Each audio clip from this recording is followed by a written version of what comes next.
Good evening friends. இந்த வீடியோவில் நம்ம இன்றைக்கி போஸ்ட் மார்க்கெட் ரிப்போர்ட் பார்க்கலாம்.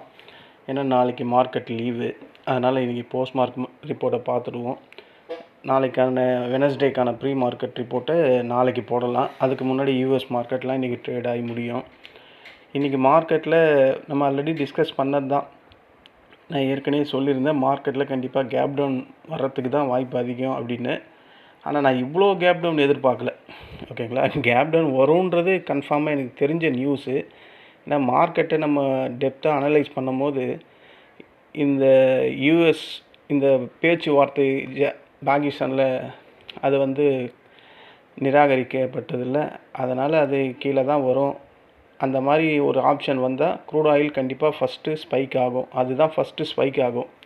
இன்றைக்கி நம்ம நிஃப்டி 50 461 பாயிண்ட்டு கேப் டவுனு. நான் ஒரு 200 பாயிண்ட் வரும் தான் நினச்சேன். ஆனால் 461 பாயிண்ட்டு. Sensex 1614 point town. இன்றைக்கி எல்லா இண்டெக்ஸுமே ஃபுல்லாக ப்ராட் பேஸ் செல்லிங் தான். யாருமே பச்சையில் இல்லை. இந்தியா விக்ஸ் மட்டும்தான் பச்சையில் இருக்குது. அவன் 1850 இருந்தால் இப்போ மறுபடியும் 2050க்கே போயிடுச்சு. ஸோ இன்றைக்கி மார்க்கெட் ஏன் இறங்குச்சு அப்படின்றது இப்போ உங்களுக்கு ஓரளவுக்கு தெரிஞ்சிருக்கும். கேப் டவுனில் ஏன் இறங்குச்சுன்னா, க்ரூட் ஆயில், அந்த பிரெண்ட் க்ரூட் ஆயிலெலாம் அன்றைக்கி லாஸ்ட்டு ஃப்ரைடே நம்ம பார்க்கும்போது $93 என்னமோ தான் இருந்தது.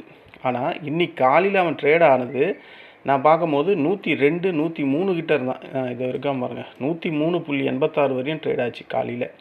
அதனால தான் ஜாப்பனீஸு எல்லா மார்க்கெட்டுமே இன்றைக்கி காலையிலே, இந்த நிக்கி எல்லாம் காலையிலே நான் பார்க்கும்போது 300 பாயிண்ட் டவுன் இருந்து, இப்போ அதை விட ஒரு 100 பாயிண்ட் எக்ஸ்ட்ரா தான் டவுன் ஆகிருக்கு, 420 point. China market 233 point. Hang Seng அவன் மட்டும் +3 பாயிண்ட்டுன்னு இருக்கான். ஏன்னா க்ரூட் ஆயில் 93லேருந்து அப்படியே ஒரு $10 இன்க்ரீஸ் ஆச்சுன்னா அது பெரிய லெவலில் எல்லா மார்க்கெட்டையும் பாதிக்கும். அதனால தான் நான் கணிச்சு சொன்னேன், மண்டே ஒரு கேப் டவுன் ஓப்பனிங் இருக்கும் அப்படின்ற மாதிரி. இதுதான் ரீசன், வேறு ஒன்றும் இல்லை. அதுக்கப்புறம் பார்த்தீங்கன்னா இந்த மற்ற இதெல்லாம் செக் பண்ணிங்கன்னா, இந்த க்ரூட் ஆயில் பாருங்கள், அது பிரெண்ட், அமெரிக்காவோட பிரெண்ட் க்ரூட் ஆயில், இது 104.12. ஆனால் இவன் 106 போன மாதிரி நான் பார்த்தேன். இது வரைக்கும் பாருங்கள், $105.63 வரையும் போயிருக்கு. ஸோ இந்த அளவுக்குலாம் போச்சுன்னா அப்போ என்ன ஆகும்? இந்த மாதிரி க்ரூட் ஆயிலை இம்போர்ட் பண்ணக்கூடிய கண்ட்ரி ஏஷியன் மார்க்கெட்டில் இருக்கக்கூடியது எல்லாமே நம்ம இந்தியா, ஜாப்பனீஸு, சைனா, அந்த அந்த பிரேசிலு, அப்புறம் அந்த சவுத்து கொரியா, அவங்க எல்லாமே இந்த ஆயிலை இம்போர்ட் பண்ணக்கூடிய கண்ட்ரி. அப்போது இறங்குனா பாருங்கள், இந்த நான் சொன்ன கண்ட்ரி மட்டும்தான் இறங்கியிருக்கும். இன்றைக்கி யூஎஸ் ட்ரேட் ஆகும். அவன் இந்த க்ரூட் ஆயில் விலை ஏறதுனாலலாம் டவுன் ஆக மாட்டான். அங்கே நார்மலாகவே செல்லிங் ப்ரெஷர் ஹெவியாக இருக்குது. ஏன்னா பிரச்சனைக்கு அடித்தளமே அஸ்திவாரமே இவன் தான். ஸோ அப்போ அவன் மார்க்கெட்டே இந்த க்ரூட் ஆயில் பேஸ் பண்ணியெல்லாம் அந்தளவுக்கு இறங்காது. அவனோட அந்த செல்லிங் ப்ரெஷர் வர்றதுக்கு காரணம் இந்த வார் டென்ஷன் தான், வேறு ஒன்றுமே கிடையாது. இதனால தான் இவங்க மார்க்கெட் டவ் 30, எஸ்எம்பி, அது இல்லாமல் லாஸ்ட்டு ஃப்ரைடேவே அவங்க இறங்கி தான் இருக்காங்க. -270 பாயிண்ட்டு, எஸ்எம்பி ஒரு 8 பாயிண்ட்டு, நாஸ்டாக் மட்டும், அந்த டெக்கு மட்டும் ஒரு 81 பாயிண்ட்டு ப்ளஸில் முடிஞ்சிருக்கு. என்ன தான் முடிஞ்சால் என்ன பிரயோஜனம்? அதான் எல்லாத்துக்கும் சேர்த்த மாதிரி க்ரூட் ஆயில் ஏறி போச்சு ப்ரைஸு. அப்போ எல்லாமே நம்ம நிஃப்டி 50ல் ஃபார்மசி விழுந்துடுச்சு, ஐடி விழுந்துடுச்சு, எஃப்எம்சிஜி விழுந்துடுச்சு, அந்த ஆட்டோ அதுதான் ஓரளவுக்கு தாக்கு பிடிச்சிதுன்னு நினைக்கிறேன். மற்ற எல்லாமே எஃப்எம்சிஜி கூட விழுந்துடுச்சு. அந்த ஓஎன்ஜிசி ஒரு 2-3 ஸ்டாக் மட்டும்தான் இன்றைக்கி பாசிட்டிவில் இருந்தது. ஐசிசி பேங்க் பாசிட்டிவில் இருந்தது, ஆனால் ஹெச்டிஎஃப்சி கீழே விழுந்துட்டான். ஸோ எல்லாமே இன்றைக்கி ப்ராட் பேஸ்டு செல்லிங் அப்படின்னு சொல்லுவாங்கள்ல, அதுதான். ஆனால் இவ்வளோ பெரிய கேப் டவுன் வந்தோம், மார்க்கெட் பாருங்கள், எக்ஸாக்டாக நம்ம சப்போர்ட் 23,552 தான் தொட்டுட்டு அப்படியே போச்சு. எப்படி போச்சுன்னா அப்படியே போயிடுச்சு. எங்கே போய் நம்ம ரெசிஸ்டண்ட்டை எடுத்தால் 23,859 இது ஒரு ரெசிஸ்டண்ட்டு நான் சொல்லியிருந்தேன். அது சப்போர்ட்டாக இருந்தது. இவ்வளோ தொலைவு டவுன் வந்தோடனே அது அப்போ ரெசிஸ்டண்ட்டாக மாறிடுச்சு. இது எல்லாமே இப்போ ரெசிஸ்டண்ட்டாக இருக்குது. இங்கே ரெசிஸ்டண்ட் ஆகிடுச்சு. நான் என்ன நினச்சேன்னா, இன்றைக்கி போயிட்டு இந்த கேப்பை ஃபில் பண்ணிட்டு இறங்கும் அப்படின்ற மாதிரி தான் ஃபீல் பண்ணேன். அவன் போகிற போக்க பார்த்தா 471 பாயிண்ட்லேருந்து கடைசியில் -208 பாயிண்ட் மைனஸில் முடிஞ்சிருக்கு. அதாவது இவ்வளோ பெரிய சரிவிலிருந்து கொஞ்சம் மேல் நோக்கி ஏறி இருக்குது மார்க்கெட். அதாவது மார்க்கெட்டில் என்ன நிலமைன்னா, 2 நாள் வண்டி எடுத்துக்கிட்டு நிஃப்டி 50 மேலே எல்லாம் போய் சுற்றி பார்த்துட்டு 3ஆவது நாள் 4ஆவது நாள் மறுபடியும் வந்து அந்த பழைய இடத்துக்கே வந்து சேர்ற கதை தான். இதில் என்ன ஒரு இது இருக்குது, முந்தா நேற்று போன வெள்ளிக்கிழமை வியாழக்கிழமெல்லாம் குஷியாக இருந்த இன்வெஸ்டர்ஸ் இன்றைக்கி மறுபடியும் மாட்டிக்கிட்டாங்க. ஸோ இந்த தலைவிதி, இந்த தலையெழுத்து விடவே விடாது பொழுது நம்ம நிஃப்டி 50. இந்த தலையெழுத்து மாறணும்னா, இந்த தலைவிதி போகணுன்னா, இந்த அமெரிக்கா இந்த ஈரான் பிரச்சனை ஒழிஞ்சால் மட்டும்தான் முடியும். இது முடிகிற மாதிரி உங்களுக்கு தோணுதா? எங்கேயாவது ஒரு இடம் தோணுதா?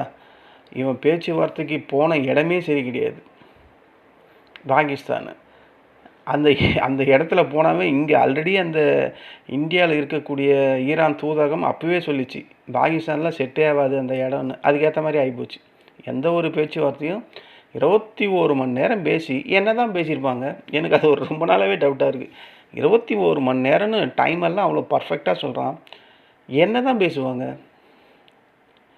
பேச்சுவார்த்தையில் ஒரு முன்னேற்றமும் இல்லைன்னா அப்போ அந்த 21 மணி நேரம் சாப்பிட்டு ஜாலியாக பேசிட்டு ஓகே நம்ம பழையபடியே சண்டை போட்டுக்கலாம் அப்படின்ற மாதிரி பேசியிருப்பாங்களா? இல்லை ஒரு ஆக்கப்பூர்வமாக பேசியிருப்பாங்களா?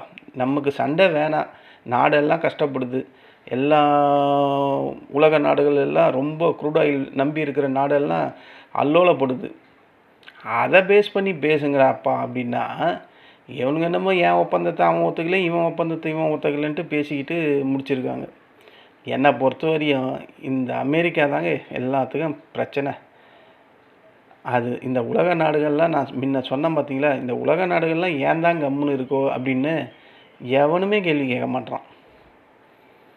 இவன் என்ன தான் பெரிய வல்லரசு நாடாக கூட இருக்கட்டுமே, எதிர்த்து கேட்குறதுக்குன்னா அந்த ஸ்பெயின் மட்டும்தான் கேட்குறான் அடிக்கடிக்கு. நேட்டோ நாடே ஒரு இது பயந்தாங்கொழிங்கன்னு ட்ரம்ப்பே ஒரு வாட்டி சொல்லியாச்சு. அப்புறம் இவனுங்க ஏன் இன்னும் பயந்துட்டு இருக்கானுங்க? உனக்கு எந்த சப்போர்ட்டும் எங்கள் சைட்லேருந்து கிடையாதுன்னு சொல்லிட்டா தொல்லை ஒழிஞ்சுது. அவனுக்கு எப்படி அந்த தைரியம் மறுபடியும் வரும்? அமெரிக்காவுக்கு மற்ற நாடு மேலே எந்த ஒரு பிரச்சனையும் நாட்டாமல் பண்ணுறதுக்கு அவன் தான் ஃபஸ்ட்டு வரான். ஏன் இதை மற்ற நாடெல்லாம் கண்டிக்க மாட்டுது? ஏன்னா வல்லரசு, துட்டுள்ள பார்ட்டி, எல்லாத்துக்கும் அவன் தான் துட்டு சர்வே பண்ணுறான்.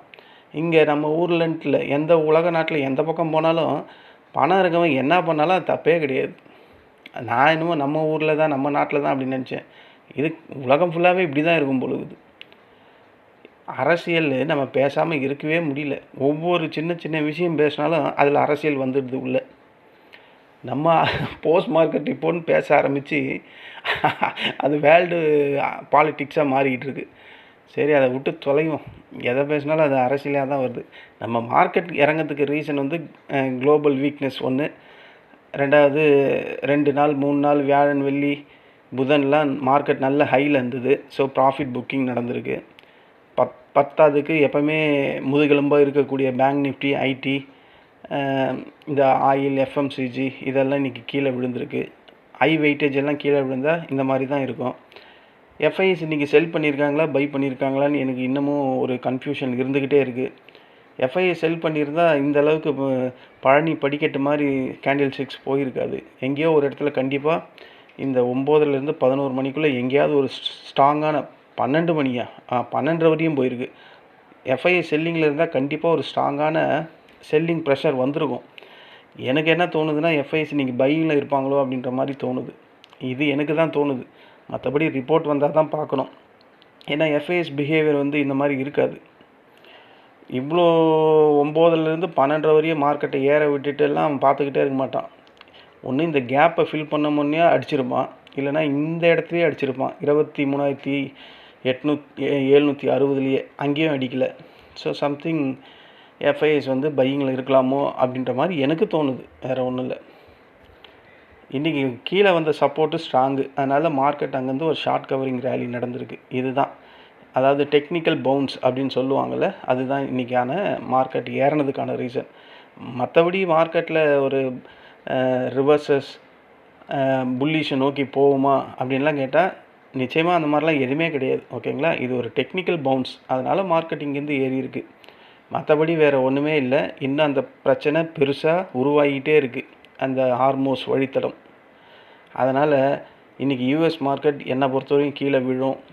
நமக்கு நாளைக்கு லீவுன்றதுனால அதனால் நமக்கு ஒன்றும் ஒரு இம்பேக்டும் இருக்காது.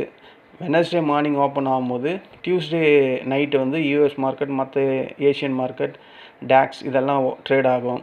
அதில் வேறு ஏதாவது இம்பேக்ட் ஆகிட்டு மார்க்கெட் என்ன பாசிபிள்னால் நமக்கு வெட்னஸ்டே ஓப்பன் ஆகும்போது பெரிய கேப் அப் வருமா, இல்லை பெரிய கேப் டவுன் வருமா அப்படின்ற மாதிரி தான் நம்ம திங்க் பண்ணணும். அது நமக்கு நாளைக்கு தெரிஞ்சிடும் எப்படி மார்க்கெட் ஓப்பன் ஆகும் அப்படின்றது.